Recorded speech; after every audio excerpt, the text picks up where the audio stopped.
जय श्री कृष्णा। राधे राधे। आप सभी को होली का इंतजार हो ही रहा होगा, क्योंकि ये एक ऐसा पर्व है जो न सिर्फ रंगों के त्योहार के रूप में मनाया जाता है, बल्कि यह हमारी संस्कृति, हमारी परंपराओं और हमारे रिश्तों को भी और मजबूत करता है। लेकिन क्या आप जानते हैं कि होली और होलिका दहन कब मनाना है? अगर नहीं तो इस वीडियो को ध्यान से सुनें, क्योंकि इसमें आपको मिलेंगे वो सभी महत्वपूर्ण जानकारी जो आपको होली और होलिका दहन के शुभ मुहूर्त से लेकर उस दिन के खास समय तक की जानकारी देगी। अगर आप सोच रहे हैं कि होली किस दिन है, तो इस साल होली 14 मार्च 2025 को है, जब पूरे देश में रंगों की बौछार होगी और लोग एक दूसरे को गुलाल लगाकर होली की खुशी का जश्न मनाएंगे। लेकिन क्या आप जानते हैं कि होली से पहले एक और खास दिन होता है? हाँ, आप बिल्कुल सही सोच रहे हैं। यह है होलिका दहन का दिन, जो होली से पहले आता है। 2025 में होलिका दहन 13 मार्च को किया जाएगा, जो होली से एक दिन पहले होता है। होलिका दहन का महत्व केवल यह नहीं है कि यह रंगों से पहले होता है, बल्कि यह बुराई पर अच्छाई की जीत का प्रतीक है। आप सोच रहे होंगे कि होलिका दहन का शुभ मुहूर्त कब है। चलिए इस पर भी नजर डालते हैं।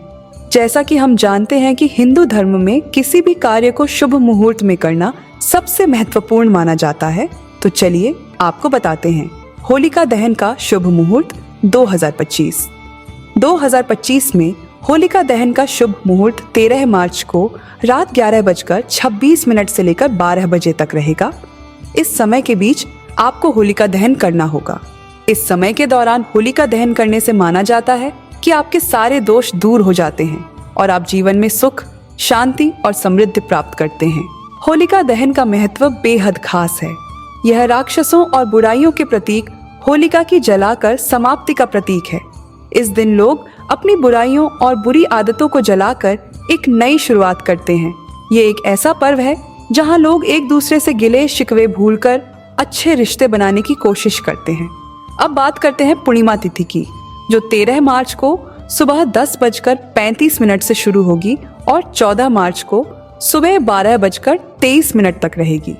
इस दौरान पूर्णिमा व्रत 13 मार्च को रखा जाएगा। यह व्रत बहुत ही महत्वपूर्ण होता है और इस दिन विशेष रूप से पूजा अर्चना की जाती है। अगर आप भी इस दिन व्रत रखते हैं तो यह आपके जीवन में सकारात्मक ऊर्जा और शांति लाने का काम करेगा। अब बात करते हैं भद्रकाल की, जो एक विशेष समय होता है जब किसी भी शुभ कार्य को करना ठीक नहीं माना जाता है।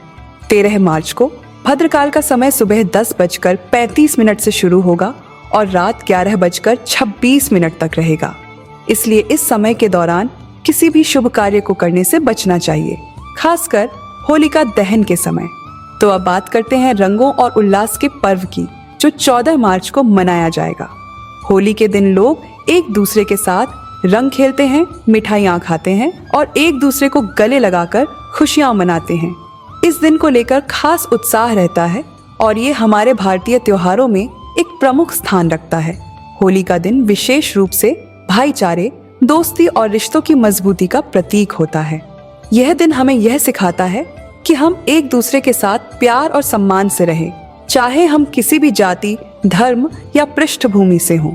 तो दोस्तों, होली के इस खास मौके को पूरे आनंद और जोश के साथ मनाएं और याद रखें, होली सिर्फ रंगों का त्योहार नहीं, बल्कि यह प्यार, भाईचारे और रिश्तों को और मजबूत बनाने का दिन है। आप सभी को होली की ढेर सारी शुभकामनाएं और होलिका दहन की शुभकामनाएं।